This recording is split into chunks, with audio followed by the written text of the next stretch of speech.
Good afternoon, everybody. Hope everybody's doing well. You know me, I'm Tom. Coming back at you at the off-grid farm. Oh, yeah. Well, what a gloomy day. And I'm so enjoying it. The skies are dreary. It's misting all day. It's only about 72 degrees, finally. No heat, because that's all we're getting is heat. Heat and more heat. But let me do this real quick. Hey guys, how's everybody doing? Hope everybody's doing well. A subscriber wanted to know about this truck of mine, so let's go take a look at it.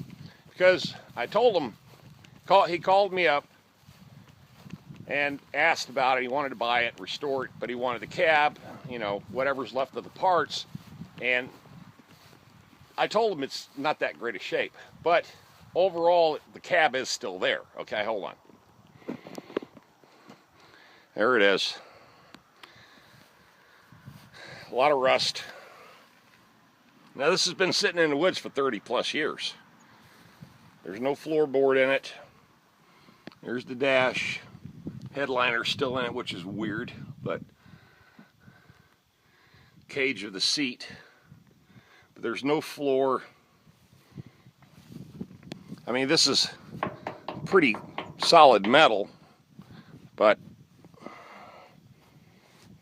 back ain't too bad.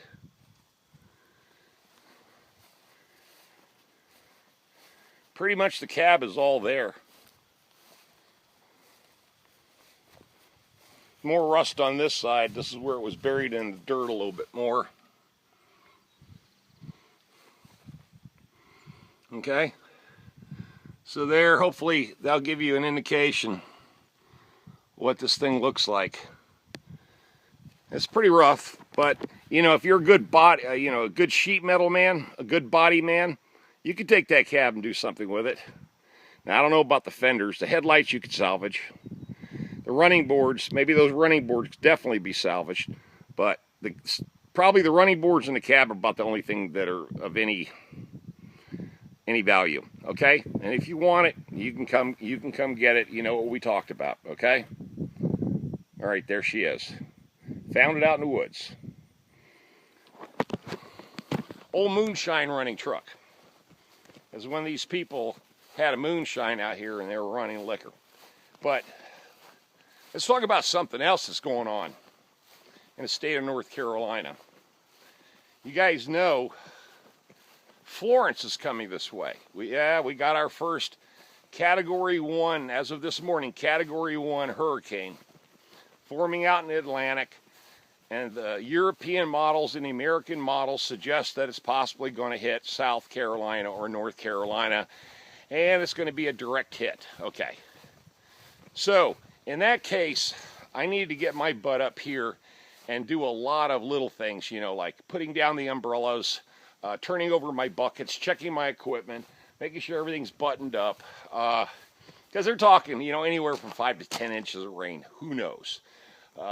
If it comes, it comes. It's all good, right? So, I just did a few things. Went up into the compound, collapsed my umbrellas, of course, checked the little house, make sure it was okay. There's no issues. There's nothing that's going to fly away or do anything like that. Equipment trailers are fine. I went ahead and tilted that one up. I keep it tilted so that it doesn't get water collected inside of it. And I got another thing for sale too, if you guys want it. Just let me know. I got this twin troller X10 hull. I stripped it of its basic parts, so it's just the hull.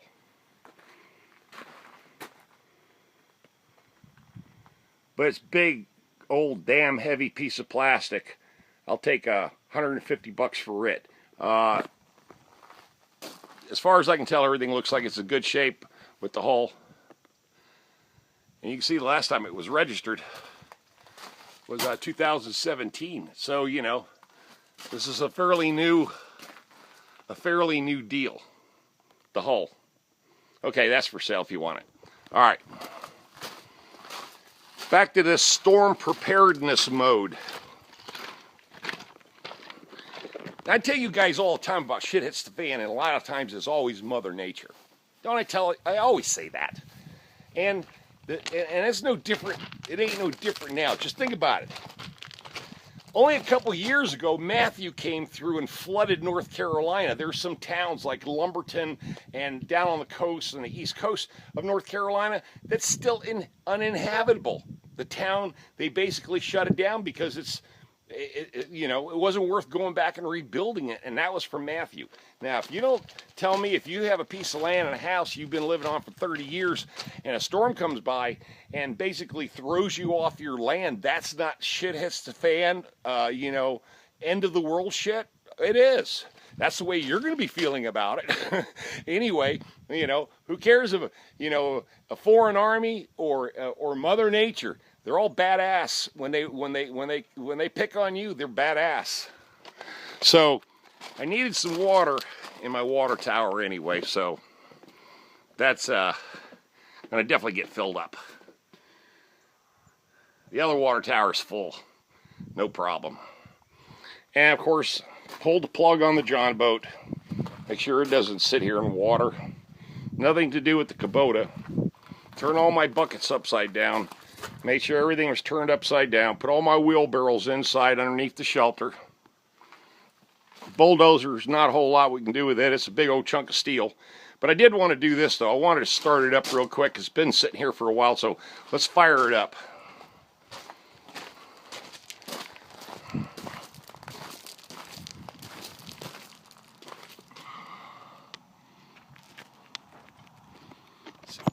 Make sure I don't screw up here. This camera's very sensitive. I need to upgrade one day, boys and girls. You know I do. All right, let's fire it up.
All right, old trusty. This thing is as old as I am. Now, I'm older than this by 2 years, but I lubricated everything, put all new lube points on the broken spots, and just went through the whole tractor over the last couple of months and just doing a lot of maintenance to it, just checking things out, tightening bolts, definitely lubricating the mess out of it, which of course hasn't been done in years and years and years from the previous owner. He just basically wrote it and broke it. But I can't do that to machinery, man. I just can't do it. But let's talk at each other for a few seconds. Hold on.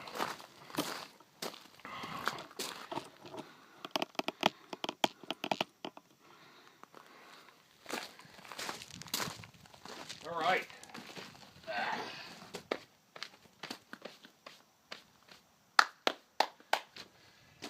Let's talk about this storm for just 1 second and being prepared. Shit hits the fan. you know, prepper life, all that stuff, the stuff that is part of this channel and part of a lot of your lives, what you aspire to, the things that you feel are happening in the government, you know, the things that's happening in your city, your town, your state. In North Carolina, a couple real things are happening here. Of course, we've got, of course, if you've seen the news, a lot of protests over Silent Sam and some of the statues that we have at our universities. They're, you know, of course, you know, depicting white supremacy and the founding fathers of those institutions, like Carr. They want to change the name of the Carr building, okay? And Carrboro, North Carolina, is all part of a guy from what is it, 1908 is when he donated the money and dedicated the building and for the school and all that stuff, and he's an open bigot racist, okay? So, a slave owner and all that other stuff. This is 2018. I understand that feelings run deep, but, you know, you're talking 110 years ago, and if you're 22 years old or 18 years old and you get offended by history, then I really feel sorry for you, because in reality, I can get offended by my own history. I'm from Germany, okay? I'm first year.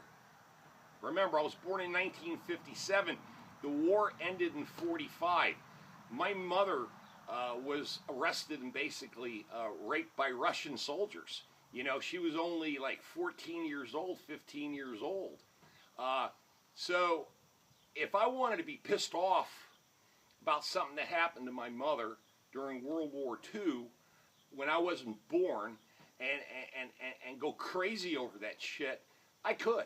I mean, I've got plenty of reason for me to go crazy, but I choose not to. I'm not protesting in the streets. Now, the other thing that's happening here in North Carolina, and of course this is all at the colleges and universities, so, you know, these are young people who think they know what's going on in the world, really. Give yourself some more time. You'll find out there's a lot more problems than worrying about a stupid-ass statue, okay, on a college campus. Here's another thing that's going on, is this hurricane that's headed our way. I've been in the state of North Carolina for 33 to 35 years.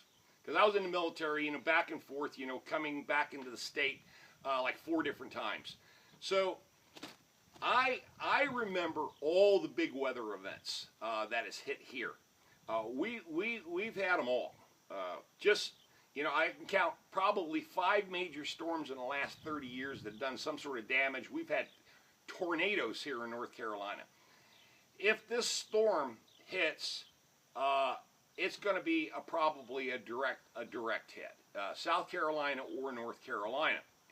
And if that's the case, a lot of people are going to get flooded out. North Carolina is like bottomland. We're not really yet high off of sea level. And Cumberland County, Wake County, and the farm is in Orange County. It'll do better here. The farm will do better because this all drains off. This is part of a water reservoir. So everything will drain down into the creek. It would have to flood 20 feet before water would come even close to up here, okay? But in a city, it doesn't take 20 foot. It only takes a couple of foot, and you're underwater. And certain streets like Crabtree, they get flooded all the time, okay? So I'm suspecting, and I did a welfare check with all my older customers and just let them know that this hurricane's coming. Florence. So everybody keep your fingers crossed, and hopefully we don't get too much out of it and there's not too much damage. But more than likely we'll have a lot of downed trees, power lines, power outages, and flooded streets by Saturday morning. Okay, it's supposed to hit us Thursday or Friday, so I don't think I have to go cut grass on Friday. Yeah, all right. I had to cut too much grass this week. I'm sick of grass. But the whole prepping thing is this. This comes down to this decision, okay? Here's the reason why I do half the crazy shit I do. Is I'm in the city, and if the city gets locked down, if the city has problems, it would take not but a few seconds for me to make a decision, grab all my storage food, grab all my cases of stored water, and Mark, I know you're a prepper and you got all that stuff in your house too.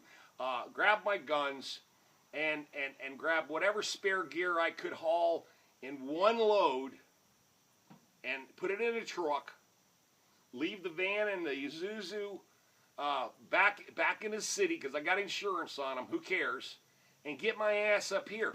I would do better here. I would survive better here during a hurricane because there's no trees. Think about it. Be logical. Use common sense. There are no trees up here. I've cut them all down. I don't want trees next to any of my buildings. And there's a reason for that. I don't want shit to fall on my house or my shed or on my equipment. I don't want any of that. But in the city, that's all there is trees. You get more, you get killed under a tree, and then lightning strikes. You know, there's very little conductors out here. You know, okay, I got the shipping container. That's all metal. This is metal here, okay? But other than that, the little house, it's grounded. There ain't no big deal there. So I know I can get the hell out of town within an hour. If I knew something was going on within 24 hours, I see this eye going right over our city, I'm out of there, okay? I'm out of there. And if a couple of you local guys got a bunch of supplies and everything, I would say, haul your ass up here too. We'll figure it out. But the whole point is that you don't have to have a foreign war. You don't have to have civil conflict. You don't have to have all this shit that you guys, not you guys, not my people. You guys are too smart for this shit to fall into this trap. But all these other people out there who seem like they got their shit together, they think they know what's going on, they got a handle on the situation, they're out protesting against stupid-ass statues that are 110 years old, and then all of a sudden we got a hurricane coming. And you live in a little apartment downtown Durham somewhere, and the bottom line is that if you lose power for a week, you're in deep shit. You got no place to go. And I promise you, you're not welcomed up here. In fact, any of you guys at that front gate, and I catch you a bunch of liberals, I'm going to make sure you do a U-turn. But the whole point is in a shit-it's-the-fan situation, then they would be considered marauders. And you'd have to deal with the marauders. Because people are going to go looking for safe havens, places to go where they can get dry, they can get shelter, they can get food, and if Mother Nature can't put a damn hurting on you, I don't know of anything else that can, okay? And we got one headed our way. So all I can tell you guys is out there in the state of North Carolina, South Carolina, Virginia, get your shit together. Make sure you got your batteries, you know, all your little supplies, your little emergency kit, and go down to Walmart and get your loaves of bread and your eggs and whatever. But the bottom line is if you've got no power, you can't cook, and you damn sure can't keep anything refrigerated, so you're deep in shit already. I'm not trying to make light of this situation, but I'm trying to tell you, there's a lot of people out there that don't have their shit together. I'm telling you, there's a big percentage of people that just don't have their shit together. So, on that note, I know I'm long-winded on this one, I'm sorry. But over the last few days, I think I'm a little punch drunk from all the work. I've just been so busy, it never stops. Since January 1 to right now, it has never stopped. And I just can't wait till winter comes. I just can't wait. I hope it freaking freezes for 30 damn days and nobody can go anywhere. I would be happy as hell. And I know you guys up north, you get that every year. So, no, but I don't want to be like that. I don't want that much snow on the ground. That would really fuck me up too. Okay, guys, love all of you. You guys have a blessed day. You know what to do. Put those comments down there. Give me those thumbs up. Send the link to your friends. Tom out here on the off-grid farm getting prepared for Florence, the hurricane that's going to hit a town near you. You guys stay blessed.